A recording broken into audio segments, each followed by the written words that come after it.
আসসালামু আলাইকুম ওরহমতুল্লাহ বারাকাতু। কোরআনের আয়নায় চ্যানেলে আপনাকে স্বাগত।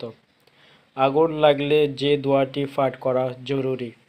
অগ্নিকাণ্ড বলে কই আসে না, সামান্য অসতর্কতায় সৃষ্ট আগুন নিয়ে যেতে পারে শত শত তাজা প্রাণ।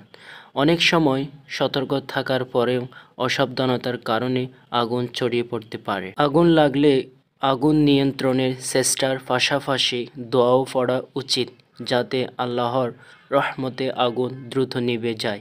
হজরত আবদুল্লাহ ইবনে উমর ইবনুল আস রাদিয়াল্লাহু তাআলা আনহু থেকে বর্ণিত, আল্লাহর রাসূল সাল্লাল্লাহু আলাইহি ওয়াসাল্লাম বলেন, তোমরা যখন কোথাও আগুন দেখো তখন তোমরা তাকবীর দাও, অর্থাৎ আল্লাহু আকবার পড়ো।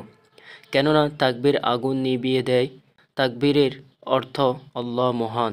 ইমাম ইবনে তাইমিয়া রহমতুল্লাহি আলাইহি বলেন, আগুন যত প্রলয়ঙ্কারী হোক, তাকবীরের মাধ্যমে তা নিভে যায়, আর আজানের মাধ্যমে শয়তান পলায়ন করে।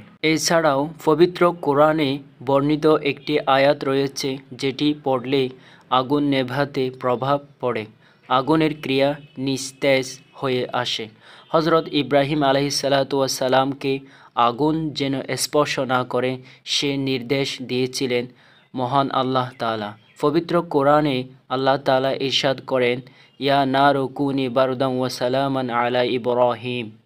অগ্নিকাণ্ডের স্থানের আশপাশে যারা থাকেন তারা আগুন নেভানোর যাবতীয় চেষ্টা অব্যাহত রাখার সঙ্গে সঙ্গে এই আমলগুলো করলে আশা করা যায় আল্লাহ তাআলা আগুন দ্রুত নিয়ন্ত্রণে আনার ব্যবস্থা করে দেবেন।